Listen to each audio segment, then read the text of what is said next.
La décision la plus importante de votre vie est de décider si vous êtes vraiment déterminé à être heureux, quoi qu'il arrive. Car la vie nous réserve toutes sortes d'imprévus. Alors, le plus beau cadeau que vous puissiez vous faire, je crois, c'est de prendre cette décision et de dire que la vie est trop courte pour souffrir. Quoi qu'il arrive, vous trouverez toujours quelque chose à apprécier. Vous trouverez ce que vous cherchez. Vous voulez être triste? Lisez tout ce qui est négatif. Il y en a à profusion. Vous voulez être heureux? Cherchez tout le contenu gratuit sur le bonheur, l'épanouissement personnel et la positivité. Tout est là, vous trouverez ce que vous cherchez.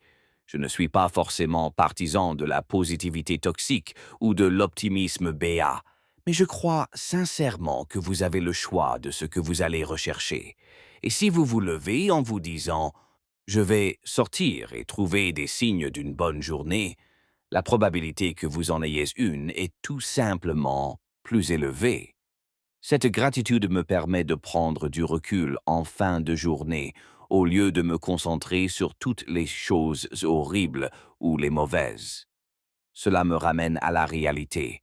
Ma vie est incroyable. Même si elle est horrible, ma vie est incroyable.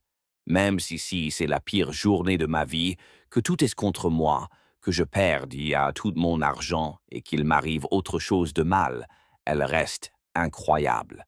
On se concentre tellement sur le négatif qu'on oublie tout le positif. Et puis, quand on pense au positif, on n'y investit pas la même énergie qu'au négatif.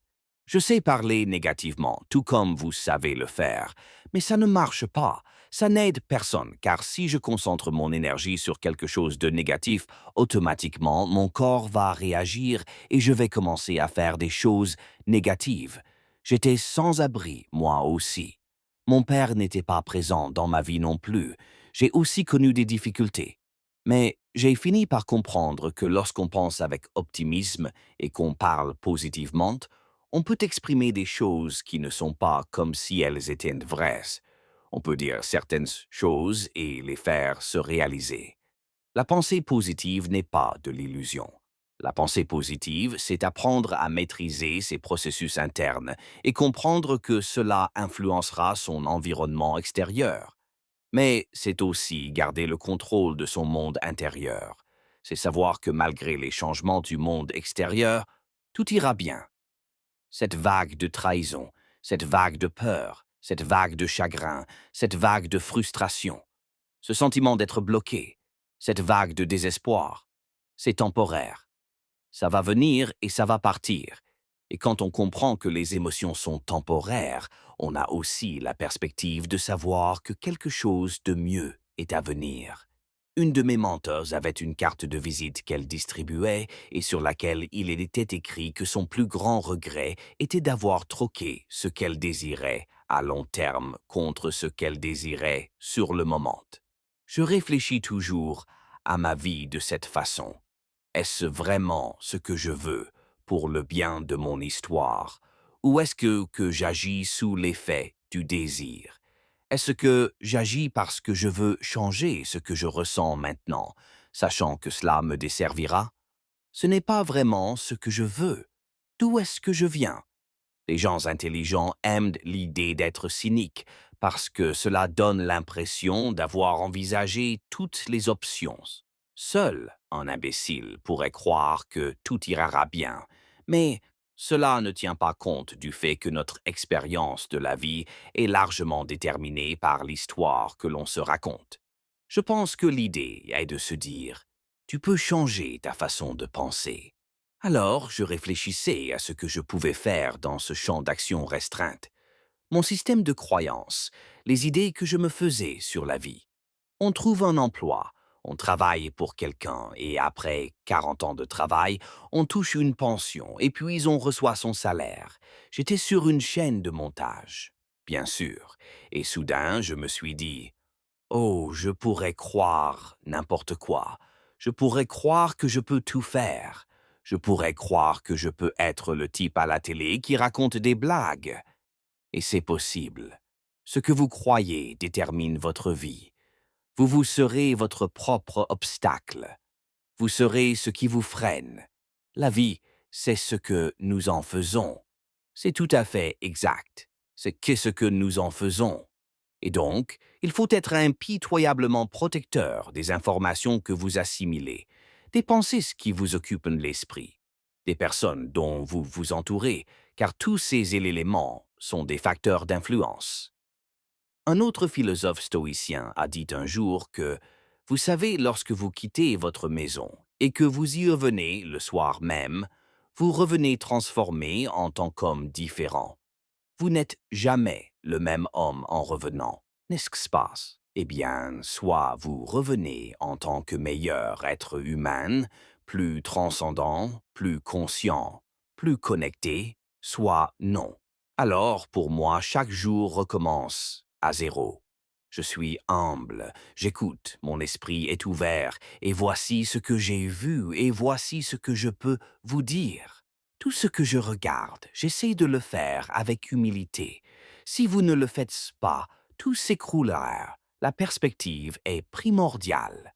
Allons-y. Je veux que tu m'entendes bien. Ta façon de voir les choses est primordiale. J'ai simplement limité l'envie et la jalousie, et je me suis tourné vers l'optimisme et la gratitude. Tu es profondément malheureux. Au lieu de blâmer les autres, faites les efforts nécessaires pour t'en sortir, car tu en es capable. Je crois en les gens. Je, Edaeo, crois en toi. Comment envisages-tu le reste de ta journée? Car la façon dont tu envisages le reste de ta journée déterminera souvent la façon dont tu envisages le reste de ta vie. Travailler sur soi, se parler à soi-même, c'est tellement important. Surmonter ce monologue intérieur négatif, ce dialogue constamment, même quand tu ne veux pas qu'il soit là, tu ne peux pas t'empêcher de penser. Tu ne peux pas. Il continue. Alors, apprendre à te responsabiliser. Une partie de ce processus consiste à te tenir tête à toi-même. Il faut parfois se dire «Oh, to, toi, ça est». Quand vas-tu enfin y comprendre qu'il faut atteindre un certain niveau et se concentrer sur ce qui est important pour progresser et aller plus loin dans ta vie? La persévérance, la constance, la résilience, le courage, définir ses priorités, maîtriser la conscience de soi, maintenir sa concentration, croire que l'aide viendra. Car si ton rêve ne repose que sur toi, il n'est pas assez ambitieux. La plupart des gens traversent la vie sans jamais découvrir leur talent. La plupart des gens ne développent jamais leur talent. Ils ont des compétences et des aptitudes, mais si tu ne les cultives pas, si tu ne les développes pas, elles ne te seront jamais utiles. Tes dons peuvent t'emmener loin. Si tu les développes, il te suffit de réaliser que c'est à toi de faire la différence dans ta vie. La seule raison pour laquelle tu n'es pas le meilleur en ce moment, c'est que tu ne crois pas l'être. Et quand vous sortirez de cette pièce, je veux que vous y entriez en vous disant « Je suis le meilleur maintenant », il a dit. Avant même de devenir numéro un, commencez à le proclamer et à le dire bien avant que cela n'arrive. Alors, il y a parmi vous ceux qui veulent imiter leur comportement. Ce n'est pas leur comportement dont vous avez besoin, c'est leur état d'esprit dont vous avez besoin, c'est leur façon de penser qui est dont vous avez besoin. Vous devez commencer à croire que vous avez quelque chose que vous avez apporté à l'univers et que si vous décidez que votre vie mérite que vous développiez ce que vous faites bien et que vous deveniez le meilleur dans ce domaine, vous maîtrisiez et voyez ce que vous avez en vous. Si vous décidez de laisser tomber vos sauts où vous êtes et de développer vos dons, je vous garantis que vous ne serez jamais démunis. Je vous garantis que vos dons vous mèneront vers des endroits qui vous émerveilleront.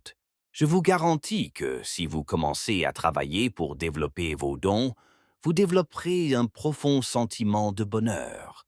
Tu auras une vision plus large de toi-même. Car pour commencer à avoir une vision plus large de soi-même, nous avons tous besoin d'un domaine de notre vie où nous pouvons éprouver un sentiment de compétence que les autres se reconnaissent lorsqu'ils y pensent. C'est quelque chose que tu fais, qui te passionne, et tu le fais vraiment, et les gens le savent. Peu importe ce que tu essayes d'accomplir, ce que tu cherches à réaliser, ce que tu essaies d'apporter, comment tu cherches à évoluer, ce que tu aspires à devenir, tout dépend de ta perspective. Si tu décides de maintenir une intégrité envers toi-même, si tu dis que ce que tu dis, tu le vis, c'est ce que tu suis. C'est qui tu es. Je sais que tu détestes la salle de sport. Je sais que tu détestes soulever des poids. Je sais que tu détestes le cardio. Je sais que tu n'aimes pas boire de lait. Je sais que tu n'aimes même pas prendre soin de toi et que tu penseras que s'engager est la chose la plus difficile au monde. Mais il y a quelqu'un qui est dans la tombe aujourd'hui. Et s'ils avaient une autre chance de vivre, ils le feraient avec enthousiasme, une grande confiance, du courage et de la constance, même si cela leur déplaît, juste pour vivre un peu plus longtemps. Trouvez le positif. Voyez plus loin. Cultivez votre gratitude. Quel prix êtes-vous prêt à payer pour que ce rêve devienne réalité? Mais regardez devant vous.